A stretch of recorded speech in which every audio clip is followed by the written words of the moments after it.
Shalom and welcome back to the Ministry of Yeshua. I'm glad that you're here to learn with us. Today we're diving into this week's portion, which is called Vayechi.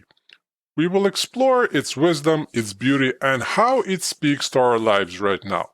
Together we look at passages from Genesis 47:28 through 50:26, which will connect us to 1 Kings 2:1 through 12, as well as John 13:1 through 19.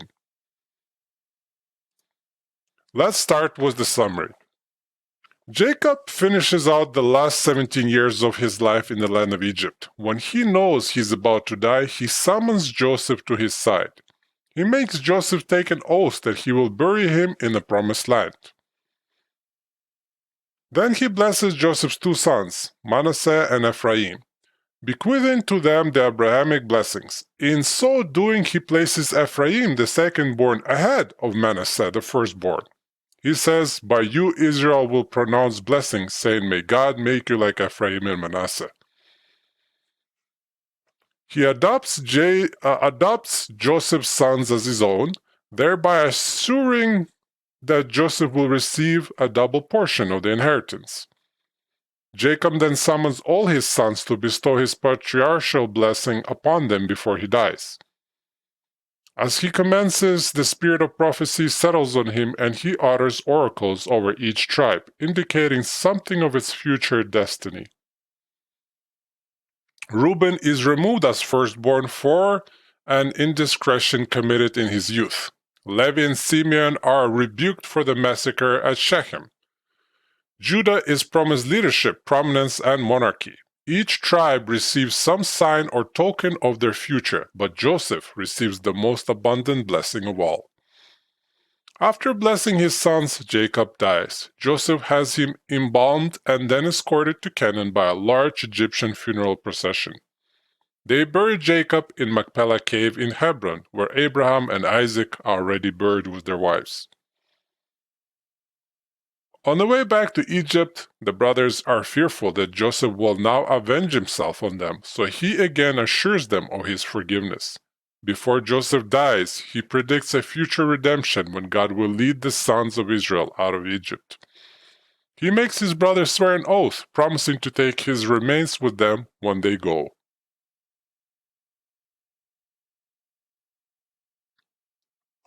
So let's go a little bit deeper. Vayechi. The last reading from the book of Genesis is named Vayechi, which means "and he lived."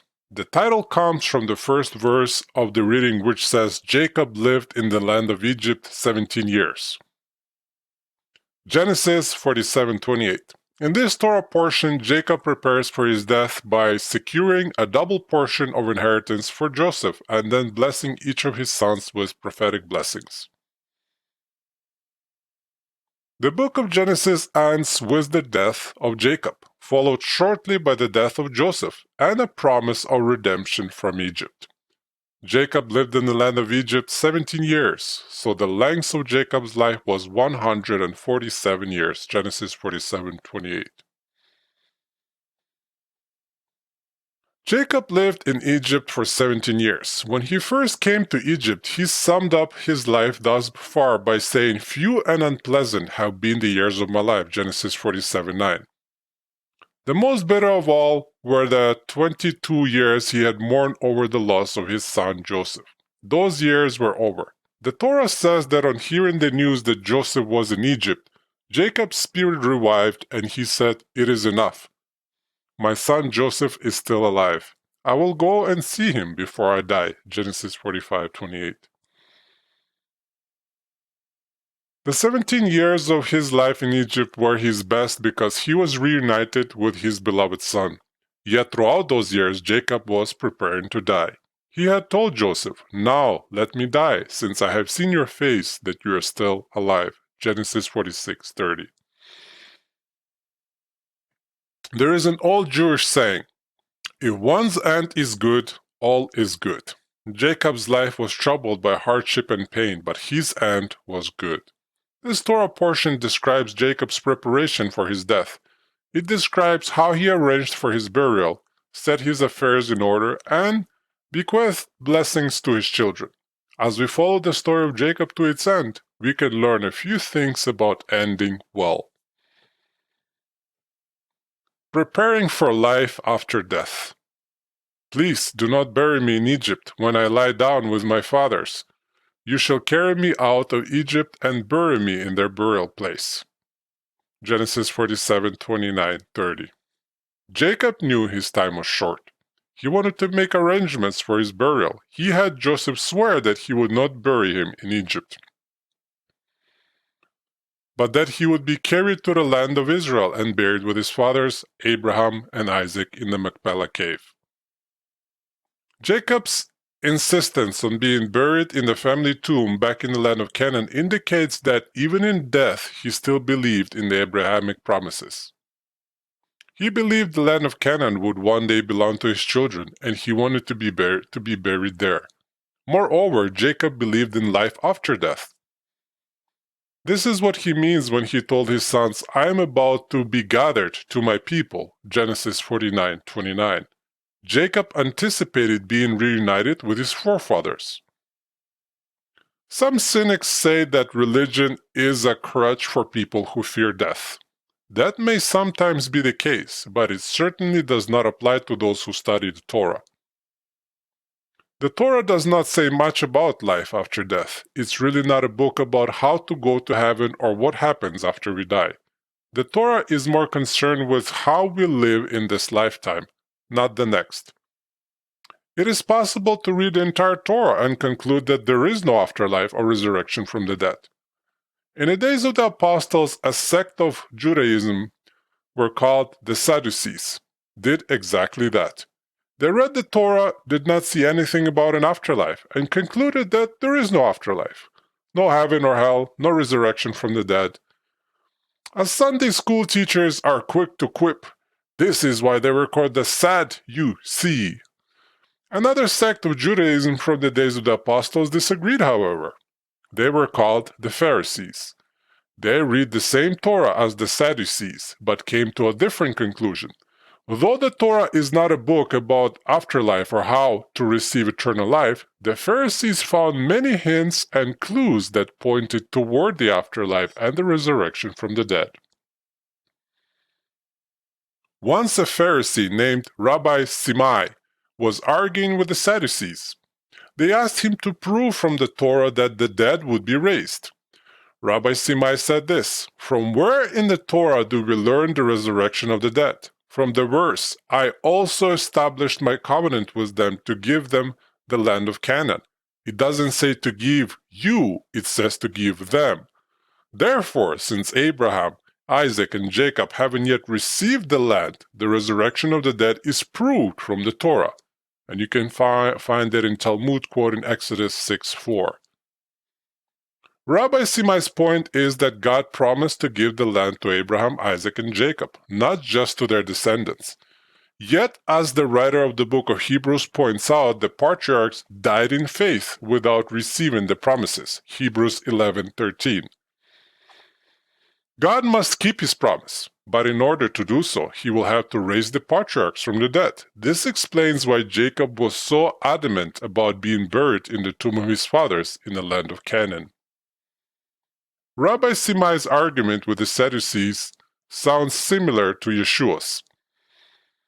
When the Sadducees asked Yeshua to prove from the Torah that the dead are raised, he pointed to Abraham, Isaac, and Jacob. But regarding the fact that the dead rise again, have you not read in the book of Moses, in the passage about the burning bush, how God spoke to him saying, "I am the God of Abraham, and the God of Isaac, and the God of Jacob"? He is not the God of the dead, but of the living. And that's in Mark 12:26-27, quoting Exodus 3:6. Part of life is preparing for death. And part of preparing for death is preparing for life after death.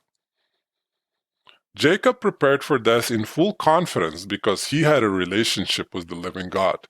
Joseph consented to Jacob's request. He swore to bear him up from Egypt and bury him in Hebron. Genesis 47:31 tells us that, "Then Israel bowed in worship at the head of the bed."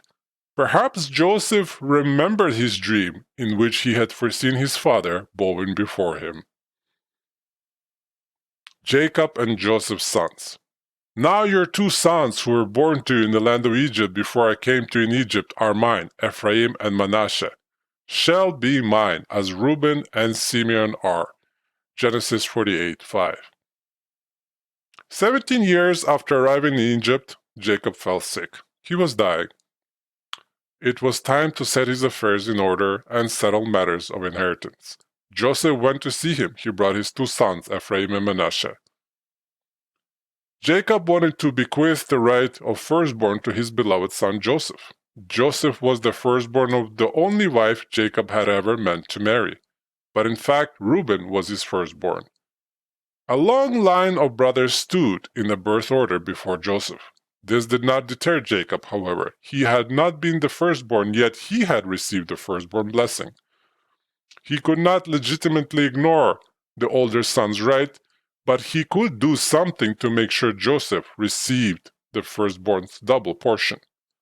Remember that the firstborn was entitled to a double portion of the divided inheritance?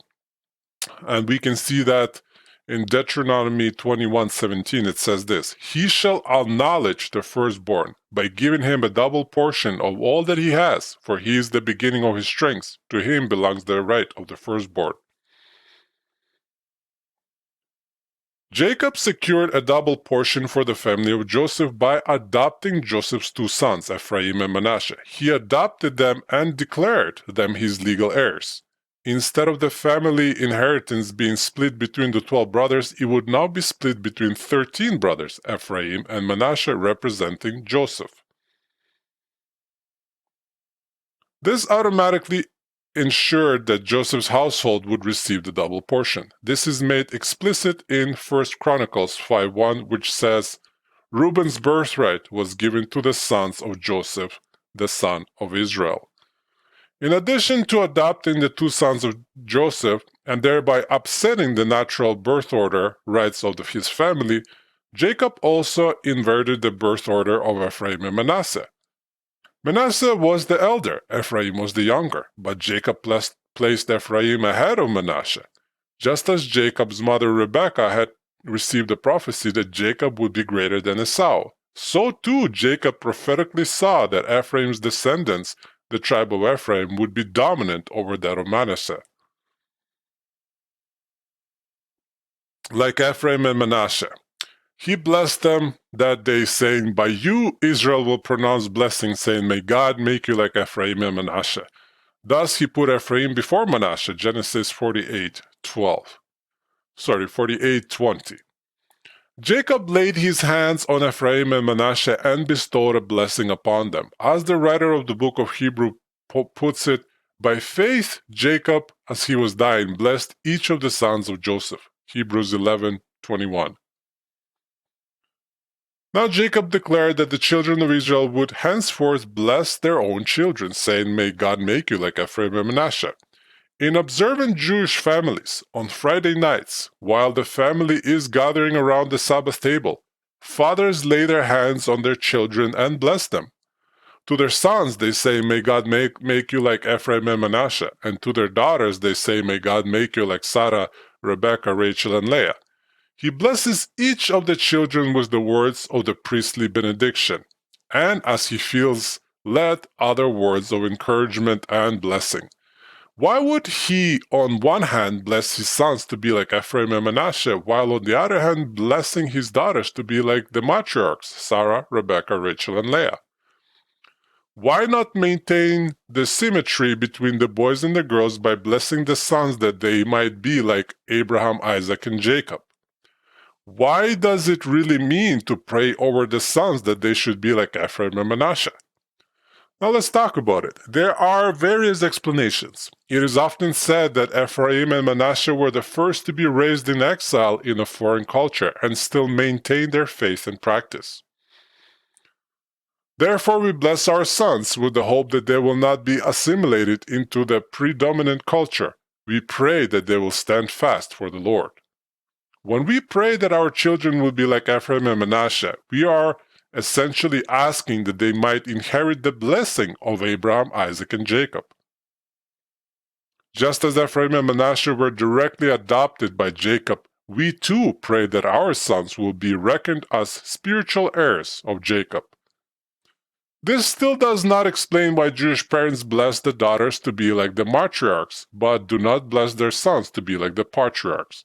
Let's take a closer look.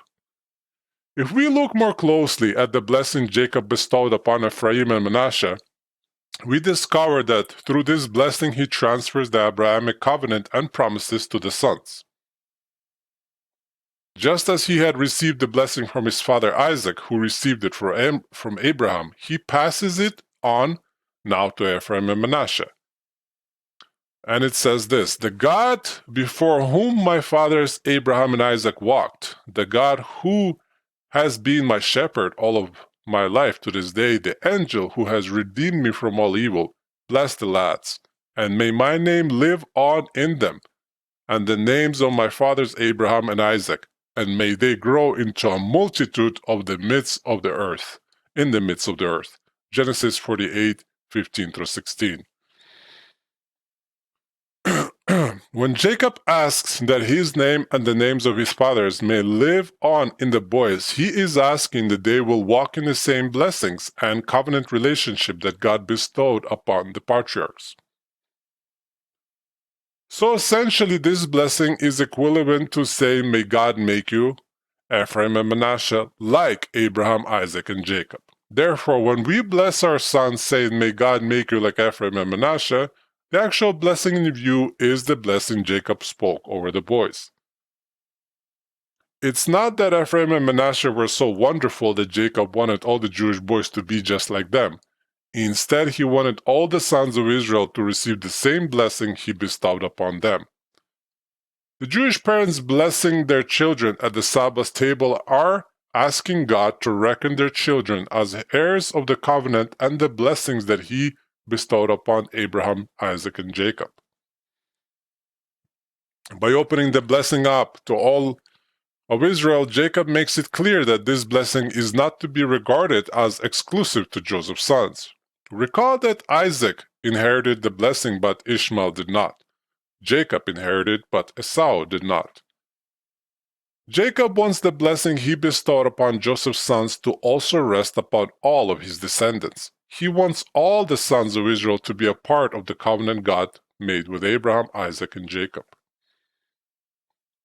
Therefore, he opens the blessed status to all of his sons when he says, "Israel will pronounce blessing, saying, 'May God make you like Ephraim and Manasseh.'" Genesis 48:20. Jacob probably never intended for a blessing to be a weekly event. For him, the blessing was something to be bestowed by a father shortly before his death. However, the ritual of the blessing one's children every week is a beautiful innovation and a worthy tradition. Parents sometimes have a hard time remembering to speak positive words of encouragement and blessing into their children's lives. Too often, children are more accustomed to scolding, sarcasm, criticism, and derision from their parents. Think of how we could change the course of our children's lives if we would make sure that our positive words of blessing and encouragement outweighed our negative words of rebuke and correction. Don't wait until you are on your deathbed to bless your children. Jacob bestows blessings. Then Jacob summoned his sons and said, "Assemble yourselves, that I may tell you what will befall you in the days to come." Genesis 49:1. After establishing Joseph's birthright through the adoption of Ephraim and Manasseh, Jacob gathered all of his sons around him and pronounced his final blessing over them. As is always the case with Torah's blessings, Jacob's words are prophetic. Blessings have been known to set prophetic destinies. Jacob prefaced the blessing, saying that he would tell his sons what would befall them in the future. Jacob's blessings are not merely wishes for a rosy future, nor are they limited to the fate of the individual sons. They are prophecies about the future destinies of the entire tribe that will descend from each particular son. In some cases, the prophecies sound rather dismal. One might wonder why a father would utter such foreboding words about the future of his children. Jacob was prophetically searching the future for the fulfillment of the Abrahamic covenant. By means of prophetic foresight, he was seeking to discover which of his sons was to be the ancestor through which God would keep the promises. In so doing, Jacob designated which tribes would carry leadership over the others.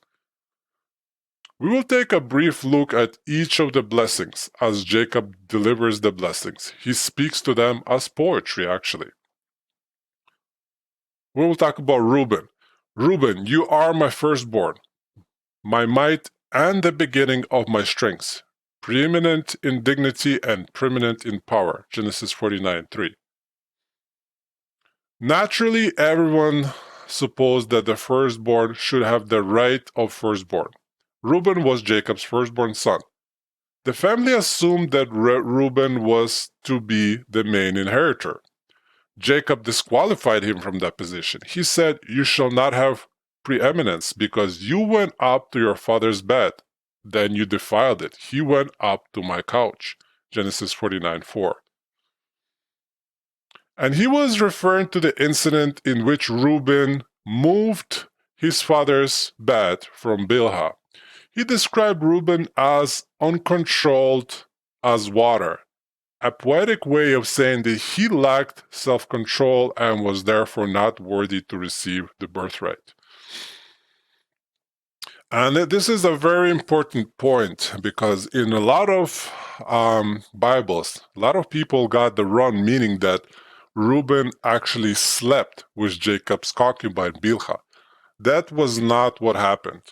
What Reuben did was simply move his father's bed back with his mother's bed, away from concubine Bilhah.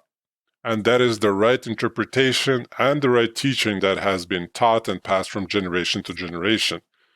The incident which says Reuben has slept with Jacob's concubine Bilhah, it never happened, and that's a big, big mistranslation. So I hope everybody knows that, or that you learn it now. And we have already observed that the Torah itself in Deuteronomy 21:15-17 forbids a father from giving the birthright to any son other than the real firstborn. However, in the days of the patriarchs Jacob, it sometimes happened that a father passed over the firstborn son when giving out the inheritance. The Mesopotamian Nuzi and Mari tablets, named for ancient cities from which they were excavated, provide a window into the culture of the ancient Near East in the days of the patriarchs.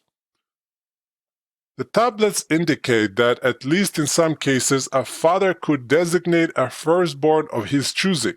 The book of 1 Chronicles summarizes Jacob's blessing over Reuben, saying, "Reuben was the firstborn of Israel, for he was the firstborn, but because he defiled his father's bed, his birthright was given to the sons of Joseph, the son of Israel, so that he is not enrolled in the genealogy according to the birthright." 1 Chronicles 5:1.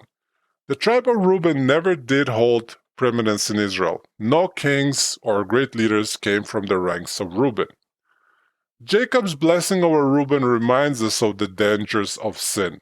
A person does not know what future opportunities he forfeits when he gives in to temptation. Spiritual potentials are lost each time we fail to stand firm against the desires of our flesh. In the 2nd century BCE, visited the epigraphical book called Testaments of the 12 Patriarchs, Reuben is portrayed on his deathbed warning his sons against the snares of lust. And it says this: "The sin of promiscuity is the pitfall of life, separating men from God and leading on toward idolatry, because it is the deceiver of the mind and the perceptions, and leads youth down to hell before their time. For promiscuity has destroyed many. Whether a man is old, well, born, rich, or poor, he brings on himself disgrace among mankind and provides the devil with the opportunity to cause him to stumble." And that's Testament of Reuben 4:6-7. Now we'll talk about Simeon and Levi. Simeon and Levi are brothers. Their swords are implements of violence. Genesis 49:5. Jacob disqualified Reuben from the position of firstborn, so we would expect that the firstborn right should fall to the next in line. The next oldest son was Simeon. After him it was Levi. Jacob addressed both of them simultaneously with a prophetic blessing, which explained why he was not giving the birthright to them either. Jacob reminded them of their cruel and violent act of vengeance on the men of Shechem. Jacob was so ashamed of those brutal murders that he wished to dissociate himself from the two sons. He said, "Let my soul not enter into their council. Let not my glory be united with their assembly, because in their anger they slew man." Genesis 49:6. This does not mean that he kicked them out of the family, but he did not want to share in their guilt. Because of their anger and wrath, they forfeited their opportunity to receive the blessing. Cursed be their anger, cursed be their wrath, for it is cruel. Genesis 49:7. Jacob said, not only that, but he really did curse both of the tribes, saying, "I will disperse them in Jacob and scatter them in Israel." Genesis 49:7. The curse came to pass just as Jacob predicted. The tribe of Simeon quickly lost its importance. Their numbers fell dramatically during the 40-year sojourn with Moses in the wilderness. They did receive an allotment of tribal territory, but they were quickly absorbed into the tribe of Judah early after the settlement of the Promised Land. The tribe of Levi also lost their right to their own tribal territory. The Levites were scattered throughout all the tribes as a lower class, priestly tribe dependent upon the tithes and charity of the rest of the Israelites. They had no land of their own, but they did have the prestige of the priesthood and temple service. Jacob's blessing or curse, as the case may be, over Simeon and Levi reminds us of the danger of anger and rage. When we allow anger to dictate our behavior, we are not in control of our actions. No one respects an angry person who flies into fit of rage. Anger and rage are emotional states that should be foreign to the followers of Yeshua. The Apostle Paul describes outbursts of anger as deeds of the flesh, which are contrary to the work of God's Spirit in us. He enjoins us to put aside all anger and wrath. James, the brother of Yeshua, says that the anger of man does not achieve the righteousness of God. James 1:20. Now we'll talk about Judah. Judah, your brothers shall praise you. Your hand shall be on the neck of your enemies. Your father's sons shall bow down to you. Genesis 49:8. After disqualifying his first three sons, Jacob turned his attention to Judah. He did not disqualify Judah, but he did not give him the birthright either. Instead, he lavished praise upon Judah. He prophesied that he would rule over his brothers. Judah was to be like a lion in the strength and power. Jacob said that the scepter would not depart from Judah. The scepter symbolizes kingship. The Chronicles explains, though Judah prevailed over his brothers, and from him came the leader, yet the birthright belonged to Joseph. 1 Chronicles 5:2.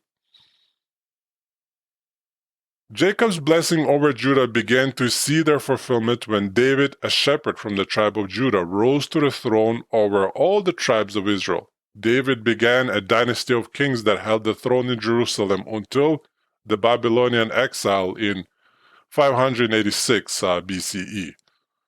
Even after the exile, the descendants of the Davidic kings anticipated that one day God would restore the Davidic throne through a new son of David, the Messiah.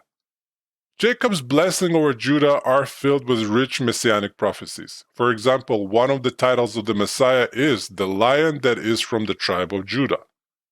That title is derived from Genesis 49:9. The sages of Judaism understood Jacob's blessing over Judah to be about the Messiah. For example, in his comments on the enigmatic prophecy about the scepter remaining with Judah, until Shiloh comes, Rashi explains that it means until the King Messiah comes, for the kingdom belongs to him. Zebulun. Zebulun will dwell at the seashore, and he shall be a haven for ships, and his flank shall be towards Sidon. Genesis 49:13. After disqualifying his three eldest sons and leaving the blessing of kingship with Judah, Jacob went on to offer prophecies over the rest of the tribes, which bespeaks something about their future in the promised land. He told Zebulun that his descendants would prosper by seashore and conduct sea trade. At the height of its power, Zebulun may have stretched from the Sea of Galilee to the Mediterranean. Sidon was a city in Phoenicia, the same as modern Sidon in Lebanon. The prophet Isaiah described Zebulun's territory along with Naphtali's as the way of the sea on the other side of Jordan, Galilee of the Gentiles. Isaiah 9:1. He went on to prophesy that one day the inhabitants of the territory would see a great light. Those who live in a dark land, the light will shine on them. Isaiah 9:2. Matthew quotes this passage in Isaiah to describe the work of Yeshua in that territory. And he says this, "And leaving Nazareth, he came and settled in Capernaum, which is by the sea in the region of Zebulun and Naphtali." This was to fulfill what was spoken through Isaiah the prophet, Matthew 4:13-14. Yeshua taught among the fishermen of the land of Zebulun and Naphtali. In the Jewish legend, Zebulun was a great fisherman. The following passage from Testament of the 12 Patriarchs imagines Zebulun telling his children about his fishing days. And it says this, "I sailed along the shores, catching fish from my father's household until we went to Egypt. Being compassionate, I gave some of my cash to every stranger. If anyone were a traveler or sick or aged, I cooked the fish, prepared it well, and offered to each person according to his need, being either convivial or counseling. Therefore the Lord made my catch to be an abundance of fish, for whoever shares with his neighbor receives multifold from the Lord." And that's Testament of Zebulun 6:3-7. Issachar. Issachar is a strong donkey, laying down between the sheepfolds. Genesis 49:14. The tribe of Issachar was blessed to receive the best agricultural land in all the land of Israel, namely the beautiful and fertile Jezreel Valley. Surely it is the Jezreel Valley that Jacob describes as between the sheepfolds, which is to say, it is not a land for grazing flocks like the hill country around it. Jacob describes the Jezreel Valley as a pleasant and good. The rest of Jacob's blessing over Issachar is difficult to interpret. The name Issachar contains the word sachar, in Hebrew word for payment for hire. When Jacob prophesied that Issachar bowed his shoulder to bear burdens and became a slave at forced labor, Genesis 49:15, it is tied to the idea of being a hired laborer. The prophecy comparing this tribe to a donkey, a beast of burden, and the prophecies regarding his future as a laborer all hang on this idea of servitude and wages. It may have to do with his agricultural work in the Jezreel Valley. The following passage from the fictitious Testament of the 12 Patriarchs imagines Issachar on his deathbed giving his sons advice about how to lead lives of integrity and productivity. It says this, "Bend your back in farming, perform the task of the soil in every kind of agriculture, offering gifts gratefully to the Lord. Thus the Lord will bless you with the first fruits, as he had blessed all the saints from Abel until the present. For to you is given no other portion than the fertility of the earth, from which comes produce through toil." Testament of Issachar 5:3-5. Dan. Dan shall judge his people as one tribe of Israel. Genesis 49:16. There seem to be two parts to Dan's blessing.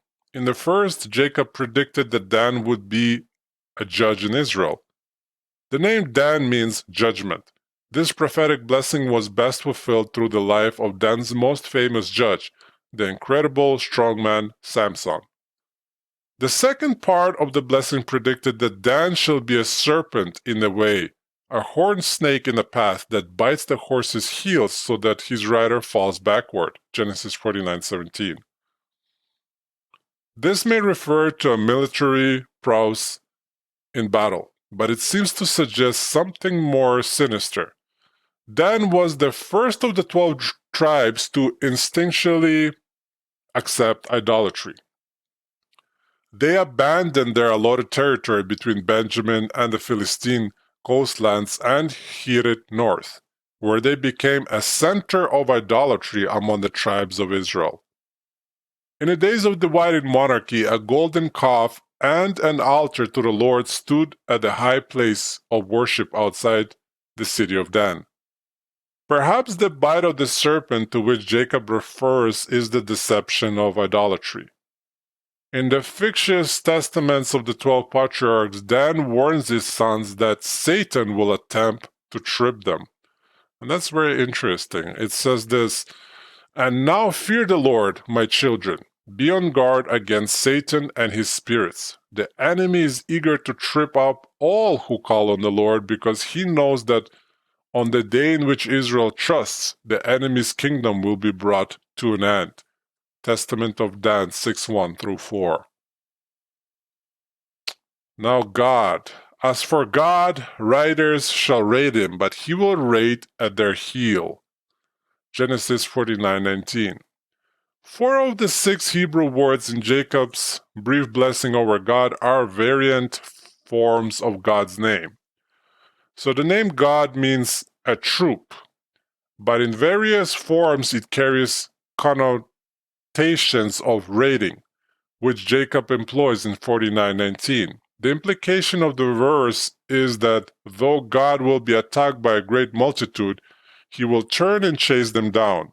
Though he may be attacked, his attackers will retreat from him. The tribe of Gad settled east of the Jordan River and acted as sort of a border guard against Israel's less than friendly neighbors of Moab, Ammon, and Aramea.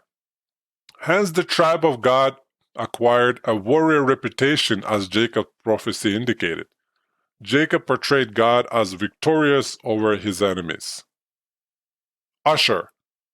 As for Asher, his food shall be rich, and he will yield royal dainties. Genesis 49:20. The name Asher means happiness, actually.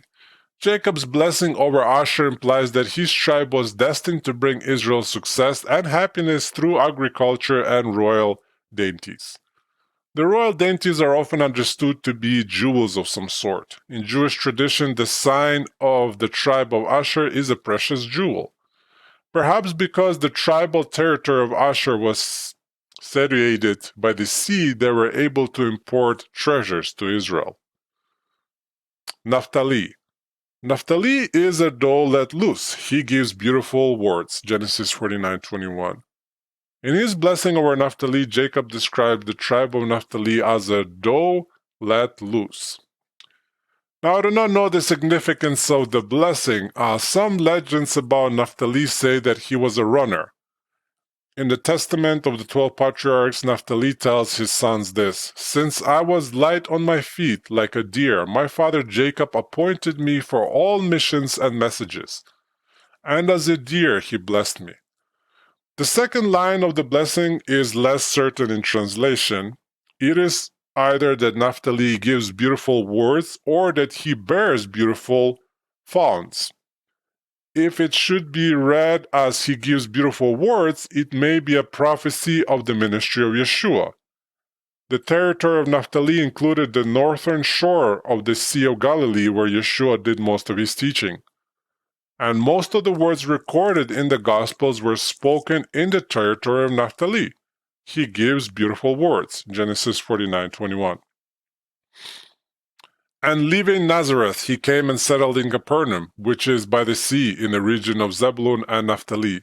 This was to fulfill what was spoken through Isaiah the prophet in Isaiah 9:1-2. The land of Zebulun and the land of Naphtali, by the way of the sea, beyond the Jordan, Galilee of the Gentiles, the people who were sitting in darkness saw a great light, and those who were sitting in the land and shadow of death, upon them a light dawned. That's Matthew 4:13 and 16. And Joseph. Joseph is a fruitful bough by a spring. Its branches run over a wall. Genesis 49:22. Jacob's blessing over Joseph left no question about which son was his favorite. He described Joseph as fruitful bough, planted by a spring of water with branches climbing over a wall. Genesis 49:22. This may symbolize the future of the tribe. The tribe of Joseph's son Ephraim became the prominent tribe over the north and formed a separate kingdom from Judah. The majority of the tribes joined the coalition of Ephraim in opposition to Judah. Jacob compared Joseph to an archer under the fire of enemy arrows, returning arrows in confidence. He depicts God himself, the mighty one of Jacob, the shepherd, the stone of Israel, Genesis 49:24, strengthening Joseph's arms and steadying his bow. This might refer to the tribe's military prowess and political domination. Jacob went on to bless Joseph with every conceivable blessing, from heaven above to the depths below, from birth to every end of the time. He blessed him with blessings better than those given even by his fathers Abraham and Isaac. He set him apart from his brothers, saying, "May all these blessings be on the head of Joseph, and on the crown of the head of the one distinguished among his brothers." Genesis 49:26. These are the high blessings that fell upon Joseph's sons, Ephraim and Manasseh. Parents who bless their sons, asking that God make them like Ephraim and Manasseh, hope to secure a portion of Jacob's blessing over Joseph. Benjamin. Benjamin is a ravenous wolf. In the morning he devours the prey, and in the evening he divides the spoil. Genesis 49:27. Jacob blessed several of his sons by metaphorically identifying them with animals. Judah is a young lion. Issachar is a strong donkey. Dan is a serpent. Naphtali is a deer, and Benjamin is a wolf. The meaning of the blessing over Benjamin is unclear, but it portends success for the tribe of Benjamin. The territory of Benjamin was situated between the two powerful tribes of Ephraim and Judah, so it was often a disputed territory in their contests with one another. A main east-west and north-south highway crossed within the territory of Benjamin, making it strategically important territory. Perhaps Jacob blessed Benjamin to withstand the assaults of his enemies and prevail over them. In the Bible, the men of Benjamin were known for their fierceness in battle. Saul, the first king over Israel, was a Benjamite. In the Testament of the 12 patriarchs, Benjamin prophesies about the future coming of Messiah and redemption of all Israel, including the Benjaminites. The wolf will no longer be ravenous and beastly. Instead, the Messiah will rule from his throne in Jerusalem, a city in the territory of Benjamin, enlightening the entire world with his teaching and subduing the nation like a wolf seizing its prey. And it says this, "And I shall no longer be called a rapish wolf on account of your rapine, but the Lord's worker, providing food for those who do good works. And in later times there shall rise up the beloved of the Lord from the lineage of Judah and Levi, one who does his good pleasure by his mouth, enlightening all the nations with new knowledge. The light of knowledge will mount up in Israel for her salvation, seizing them like a wolf coming upon them, and gathering the Gentiles." And that's Testament of Benjamin 11:1-2. The prophet Isaiah says that in the days of the Messiah, the wolf will dwell with the lamb. Isaiah 11:6. Mourning for Jacob. When Jacob finished charging his sons, he drew his feet into the bed and breathed his last and was gathered to his people. Genesis 49:33. Judaism teaches that one of the greatest acts of loving kindness is the respect shown for the deceased. After all, the deceased cannot repay you. The story of death of Jacob illustrates the principle of caring for the dead. Jacob had requested that his sons bury him in the land of Israel rather than in Egypt. There, they dutifully carried Jacob with full honors to the tomb of Abraham at Hebron. The Bible makes it clear that it's appropriate to mourn and grieve. The patriarchs were never reticent with their emotions. When it was time to laugh, they laughed. When it was time to cry, they wept. When Jacob died, Joseph fell on his father's face and wept over him and kissed him. Genesis 51. The biblical man was not ashamed to express his emotions. In some religious circles, mourning is discouraged. It seems to be regarded as a sign of weak faith. The bereaved party often hears shallow consolations like, "Don't cry, be happy, he's in heaven now." The Bible says there is a time to weep and a time to laugh, a time to mourn and a time to dance. And you can find it in Ecclesiastes 3:4. When we are mourning, it is appropriate to grieve and weep. Our sorrow at the loss of a loved one is not a reflection on the eternal state of that loved one's soul or on our belief in the resurrection or God's divine providence. In biblical practice, a 7-day period of intense mourning is prescribed after the burial. As Scripture says, he observed 7 days of mourning for his father. Genesis 50:10. In Judaism, the 7-day mourning period is called Shiva. It's observed by family members. The family gathers for those 7 days with no other task than mourning and grieving the deceased. During the 7 days of Shiva, the family comes together. Friends and extended family visit and express condolences. Men of the community gather at home of the mourners for daily prayer services. The community provides an abundance of food for the mourners and their guests and makes sure that all of their needs are attended to during the 7 days. The family concentrates on the rituals of mourning, and they take their time to deal with the loss. Now let's also talk about something interesting, how they buried Jacob. Now, in one of the teachings, it says something about Esau, how Esau contested Jacob's right to be entered in the cave, whereupon the fleet-footed Naphtali dashed all the way back to Egypt to bring the deed. When Hushim, the deaf son of Dan, realized what was happening, he became infuriated and shouted, "Shall my grandfather lie there in disgrace until Naphtali returns from Egypt?" Thereupon, Hushim took a club and struck Esau so hard that he killed him. And you can find it in Sota 13a. According to Rabbi Elazar, the force of the blow decapitated Esau and his head rolled into the cave at Jacob's feet. And there's an interesting explanation about that. It says that since Esau studied Torah under Abraham and Isaac, he deserved some reward. But his study was only a mental exercise that never entered his bloodstream or his organs. He never took the Torah to heart or used it to guide his actions.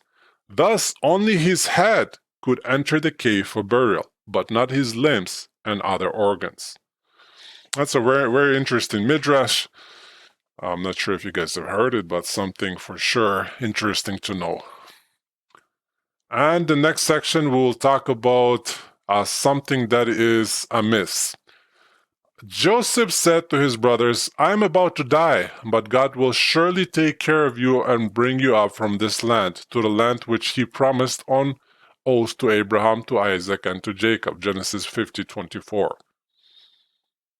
After the death of Jacob, Joseph reassured his brothers that he held no ill will against them. Years later, as Joseph breathed his last, he made one request of them.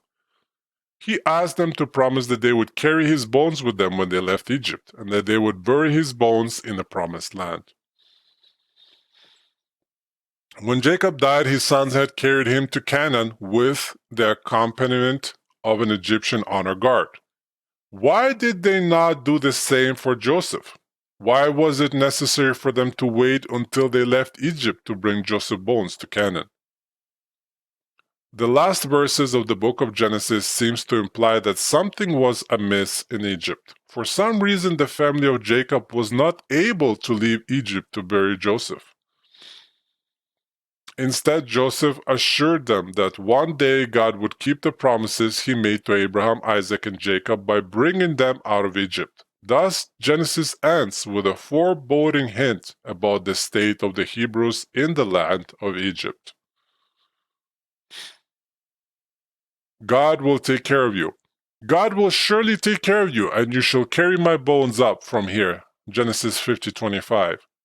So ends our study of the book of Genesis, the great story of the origin of the sons of Israel. As the scene closes at the end of the book, we hear Joseph tell his brothers, God will surely take care of you. The message is for us as well. If you are a disciple of Yeshua of Nazareth, you are part of the family of Abraham, Isaac, and Jacob. Even if you're not Jewish, you have been grafted into Israel and adopted into the people of God. Just as God took care of the sons of Joseph, he will surely take care of you. In the synagogue, when the book of the Torah is finished, it is customary for the congregation to all declare together, be strong, and may we be strengthened. And that's all for today, guys. Thank you for watching. If this message blessed you, please like the video and subscribe. It does help a lot that the message reach more people who need encouragement and truth. And feel free to follow our Instagram linked in the comments for daily inspiration. May God bless you and keep you. May He shine His light on you and be gracious to you. May He turn towards you and grant you peace. Grace and shalom to you all.